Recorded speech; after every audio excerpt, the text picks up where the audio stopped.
My name is Tolu. I'm a Christian dating coach, and I specialize in helping Christian women attract their husband. Today, I wanted to talk about why you should talk to men you find attractive. Now, as always, you guys, I am looking at my notes. So if you see me looking off screen, I'm just looking at my notes. The reason I wanted to do this topic is I've been having conversations with you guys, going through applications for my one-on-one dating to marry program, where I walk you through how to attract your husband in 3 months. And I've just been seeing a lot of patterns in the way you're approaching the dating process. A lot of you are really struggling around, okay, what exactly am I supposed to do differently to start attracting men that will treat me in a quality way? How do I particularly make sure that this person is not wasting my time? What does it look like when a man is interested in having a serious commitment with me? And today I want to talk about why you should talk to men you find attractive. Firstly, it's important to know what you find attractive. Part of the reason why you're struggling with the kind and quality of men you're attracting is you don't necessarily know what you like. And let me break this down. You know what you want, but you don't know what it looks like in person, in reality. You know what it looks like based on your idea of this person. And this is why it's so important to date with facts as opposed to dating out of fantasy. Because a lot of you create situations that do not exist. You create a scenario in your head thinking that this man wants to take you seriously. Meanwhile, he hasn't hinted at it at all. He may have taken you on a date. He may have expressed the fact that he finds you attractive. You're already in your head going down the aisle. You're already in your head assuming that this is going to be a serious commitment. But he has never said anything along those lines. And there is no fact to back up that conclusion in the way that you have come to it. So that's why my clients always, literally within 30 days of my program, clients always see a shift because of the work that we do to make sure that they're implementing practical dating strategies. I don't believe in just theory, I believe in practical. So for you to know what you find attractive, you need to actually talk to men. You need to actually have conversations, you need to have interactions, you need to have experiences. It's like saying, do you like vanilla cake? If you've never tasted it, you're not going to know. Do you like hot chocolate? If you've never tasted it, you're not going to know. So it's important for you to date and talk to men and actually go through the process of getting to know them, have actual experiences to know what you like. A lot of you assume that, oh, this man is just going to come ready-made, full package. God is only going to introduce me to one man that fits every single desire I have. But the reality of it is it doesn't look the way you expect. And I'm going to prove this to you. Think about what God has done in your life. Just choose one thing. And I promise you, it did not come the way you expected. It did not fit the package that you were expecting. And the experience did not even look like what you thought would happen. I don't care what it is, whether it was a job offer, a promotion, relocation, whether it was a course of study, whatever it is, it didn't mirror your expectation, even if God delivered the exact promise the way you expected. And that's the same thing with the man you are going to marry. That's the same thing with the man that is going to be your husband. If you're expecting to come in the package that you have in your head, then you are dating out of a fantasy. You're not being practical about the process. You're not being realistic.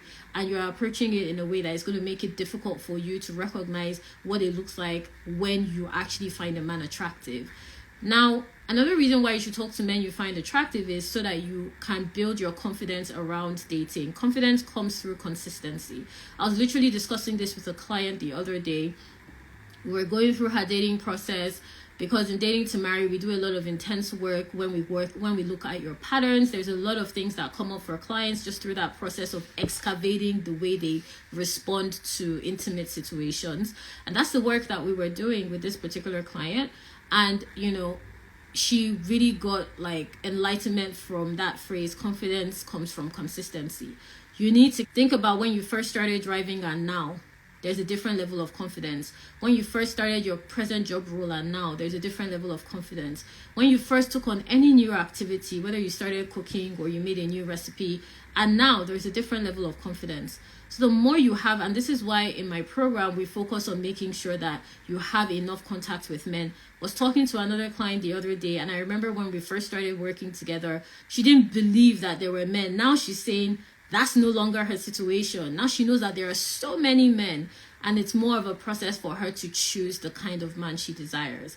And this is because the more you come into contact with men, the more you build your confidence and becomes clear to you the kind of partner you desire, which is why it's so important for you to continuously have contact. I don't believe in a God that just delivers one promise. I believe in a God that delivers one promise in many different ways. So it's important for you to understand that you have options. And for you to be able to do that, you need to practically start having conversations and coming into contact with more men. And what we do through the dating to marry process is I put my clients in scenarios, like actual practical scenarios, where they come into contact with men, they come into contact with conversations that allow them to properly evaluate what they find attractive and what they don't find attractive. And I've seen this over the course of doing the dating to marry program, that clients evolve in the way that they consider men. Again, another client comes to mind literally as I'm just talking, just remembering scenarios with clients. She had always come into contact with men, but she has experienced a shift. She's in the beginning stages of dating to marry. Now she's seen that the way that she's discerning and the way that she's approaching and considering men has shifted.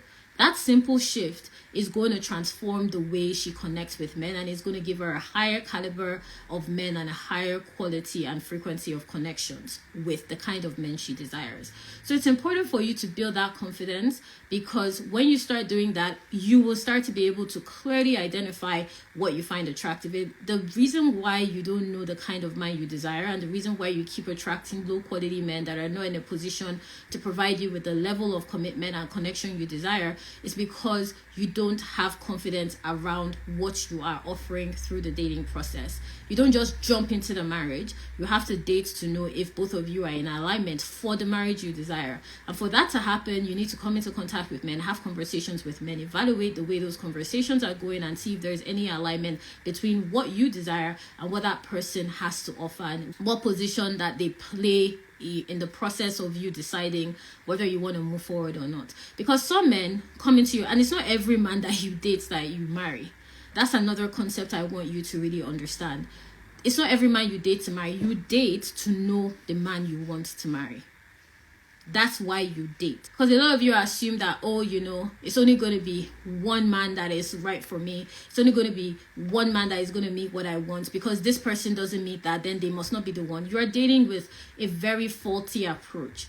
You date to know the man you want to marry. Okay, and he's not going to meet every single criteria. Go and ask any married couple that you know, and they will tell you, I don't know you, but I know this.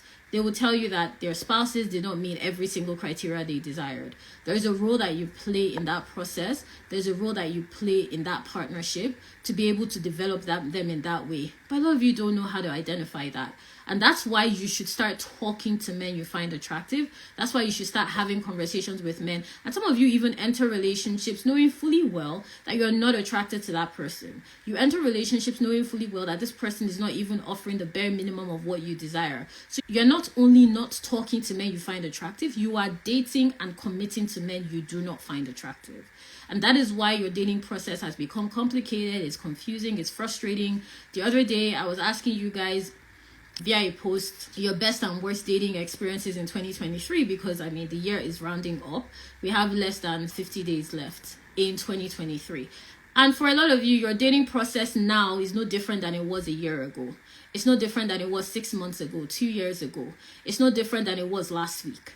And it's because you are not dating in accordance with the marriage you desire. And I fully understand that you may not know what to do differently, but that's how I even started the Dating to Marry program. The program is to make sure that women of faith understand their own dating process so that they can attract quality men and eventually, and obviously their husband. Okay. Because you have a very practical part to play in the man that you decide to marry. It's not all up to God. God has never done anything in your life without your participation, knowingly or unknowingly. There has to be agreement. Two cannot work together if they are not in agreement. Amos 3:3. So it's important for you to understand your role in that agreement. For your marriage to happen requires you to participate. You cannot be passive about your dating process. Where has passivity gotten you so far? I was reading the comments in the worst and best dating experiences. Some of you haven't dated at all this year. Some of you have had experiences that were not particularly pleasant. Some of you have graduated into marriage this year, and congratulations to those that have. Some of you are just where you were last year. There's no difference. And somehow you expect this same formula to work to somehow give a different result. That's not how anything works. If something isn't working, you try a different approach. You change something in the process to see what different result can come out through your augmentation. So it's important for you to understand that you need to be clear around what attraction looks like for you, how to be able to properly identify it, so that as you're dating, you know what to look out for. And how we clarify this for you in dating to marry is by making sure that you're clear on your patterns so that you know how they can play in your favor through the dating process. Your patterns are basically just how you show up in dating, what you naturally do. I don't believe in fighting against your natural instincts. I believe in learning to flow with it and use it to your favor. So it's kind of like saying, if you're a good writer, why are we going to use that against you?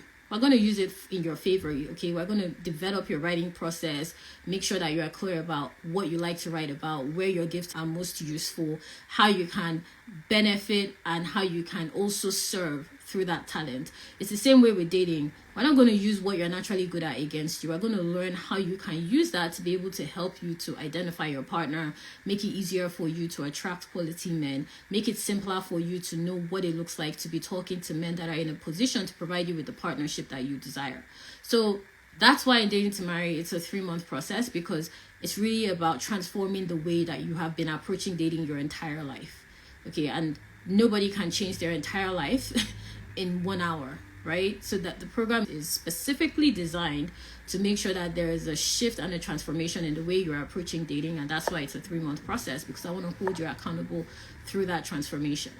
Now, another reason why you should talk to men you find attractive is because you need clarity around when a man finds you attractive. Okay, you need to be clear around when a man finds you attractive and why. If you don't know what you find attractive, you're not going to know why somebody finds you attractive. It's kind of like a mirror. Dating is like a mirror.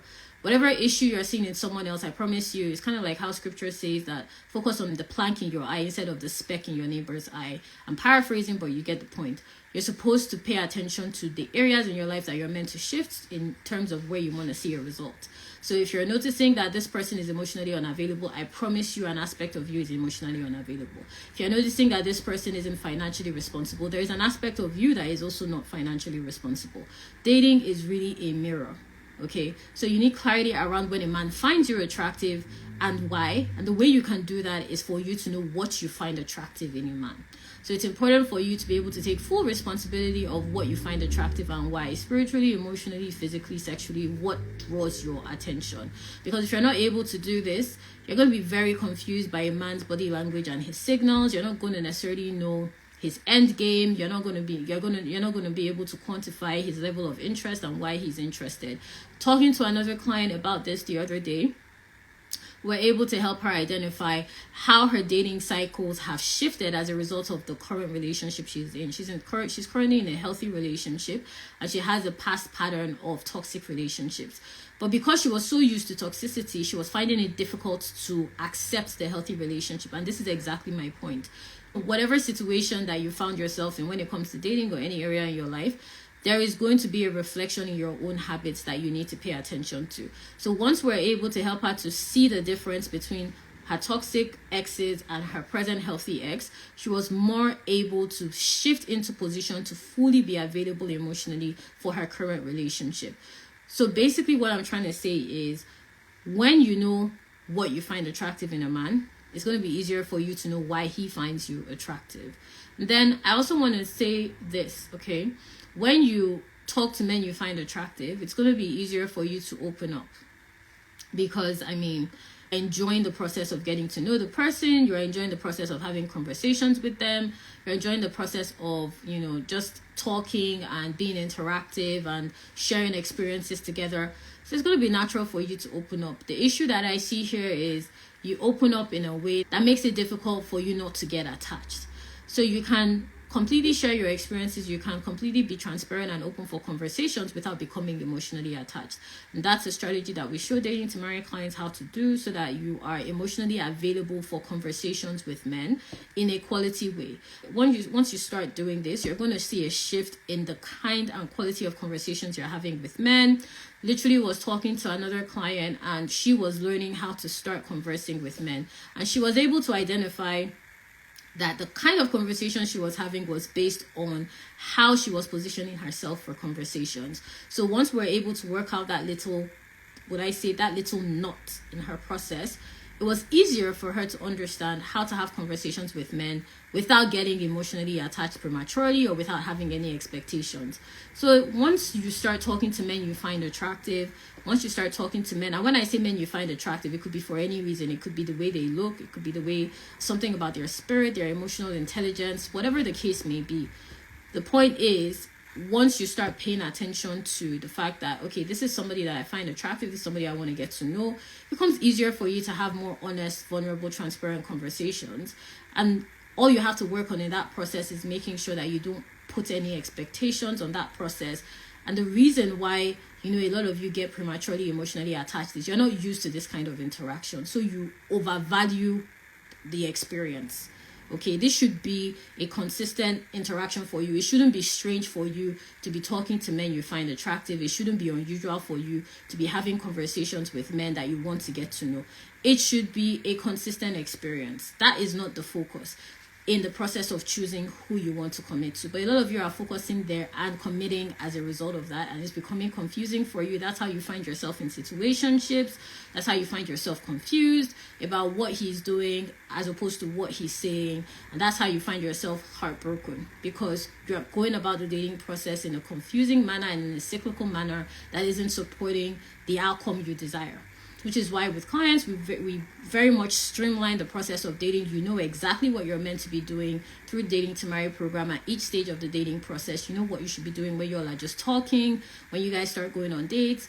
Literally, my clients even know what they are meant to be doing when they step into marriage, because the Dating to Marry, and a client has given me this feedback, because the Dating to Marry program is about making sure that you make the right choice in a partner and that you fully understand your role as a wife in that marriage before it even happens. Literally, all my clients know what their spouses look like, even those that are not married yet, because you have that understanding. It's just on a subconscious level for a lot of you, but what we do through the program is to bring that subconscious to your conscious, so it's easier for you to be able to identify the men that you want to commit to.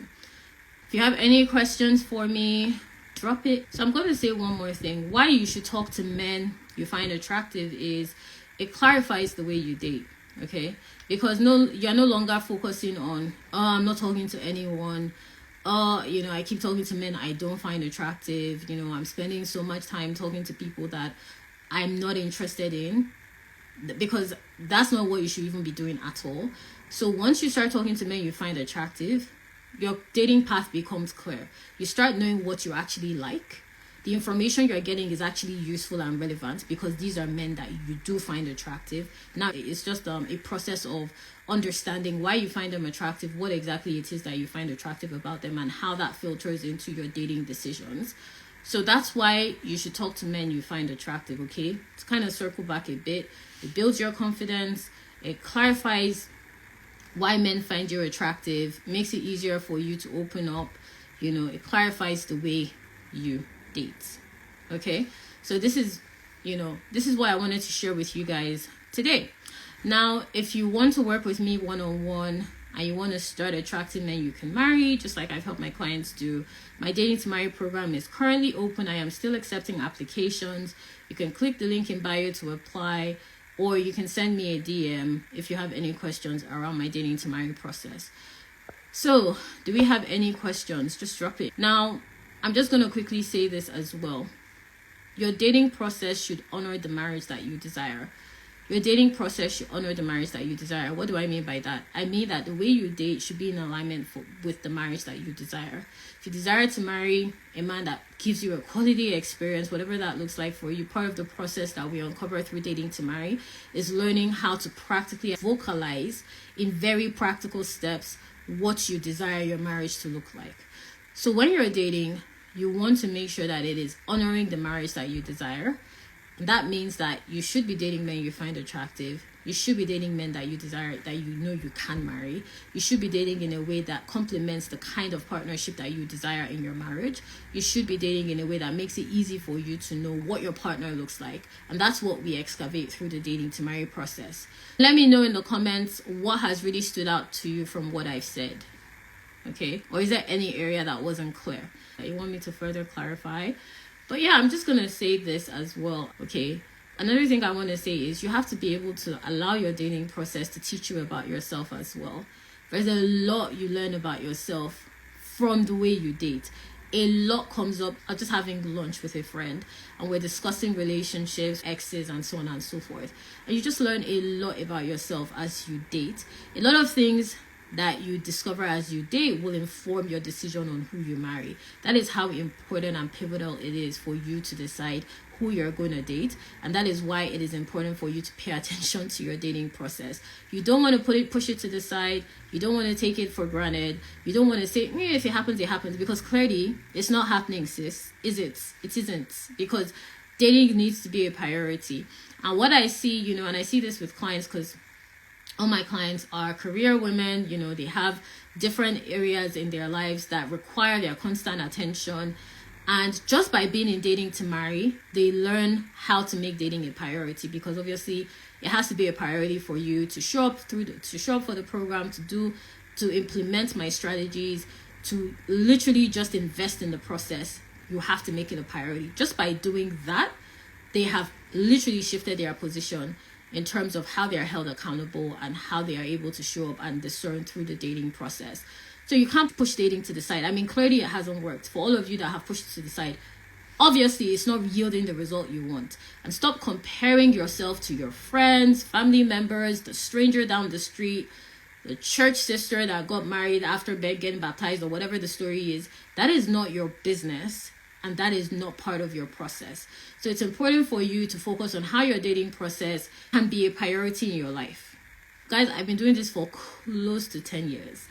Close to 10 years, let me tell you. I've been doing this work. And from what I've seen with clients that show up and have the intention of being serious and strategic through the strategies that we apply through Dating to Marry program, they see results. They see results in the way they date. They see results in the kind of quality of men they attract. They see a confidence boost. They see a shift in the quality of opportunities that comes their way. They see results in the way they discern and decide who they eventually marry.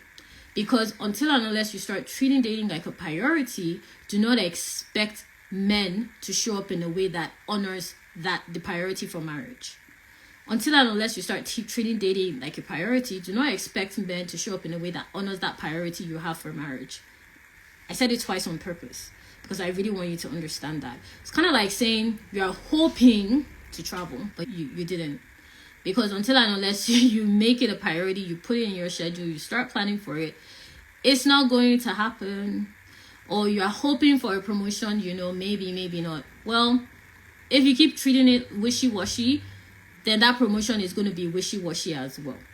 It's the same concept with dating. Until and unless you start treating it seriously and start seeing it as a priority and as a part of your life that you want to actually see a practical manifestation in, and you want a strategy that prioritizes prayer but also incorporates implementation, do not expect to see a shift. Do not expect it. Okay, so I have a question around how do you manage long distance relationships? You manage long distance relationships the way you manage all other relationships. I don't know why people assume that because it's long. Okay, let me give you an example. After COVID, we started working remotely, hybrid, whatever. How do you work remotely? It's not the same way you show up to your job. You do the job that is required. You report to your supervisor. You deliver on tasks. You communicate by email. The only difference is the location. It's the same way with dating, whether it's long distance, short distance, next door. The same principles still apply. The same way you show up for your partner who lives next door is the same way you show up for your partner who lives in a neighboring country, right? The difference is just the location. So if you are asking yourself, how do you manage a long distance relationship? The long distance isn't the problem.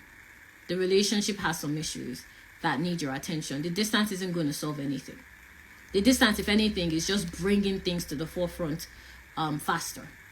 Okay, so that would be my answer to that question. But yeah, so that's the Dating to Marry program. So if you want to work with me one-on-one, if you want to really start understanding how you're dating and you want to start dating men that you can actually marry, then I strongly recommend my Dating to Marry program, because that's where I walk you through that process of learning how to use your patterns to position yourself properly to start attracting quality men in a very simple way.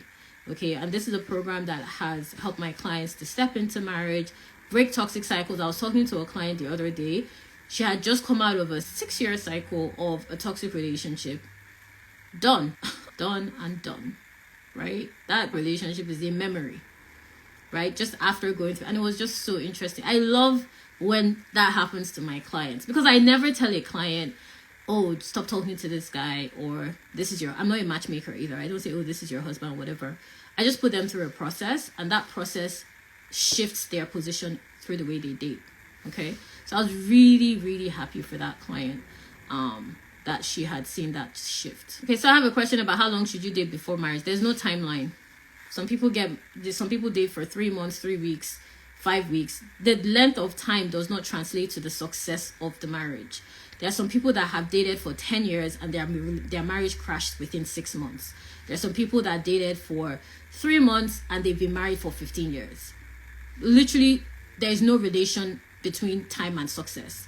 And that's why in dating to marry, I never tell a client, this is, it's going to take 3 months, 4 months, whatever. No, I've had clients go through my program, get married within a year. Some other clients get married a couple of years later. Some other clients, break out of toxic cycles in their dating processes, and they will get married as well.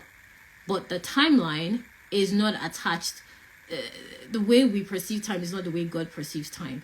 I literally sent a scripture, I forget somewhere, I think it's in 2 Peter or 1 Peter, about how, God is not slow in the way we perceive slowness. That's what the scripture was about. I sent it to a client because we're discussing the concept of time. If you date that man for 5 years, it doesn't guarantee that marriage will be a success, because it's not about time. It's about the quality of that relationship, and that's what we focus on in my program. Okay guys, I'm gonna go now. So, if you want to work with me one-on-one, just click the link in my bio to apply for dating to marry, or you can send me a DM if you have any questions about working with me one-on-one to start attracting men you can marry.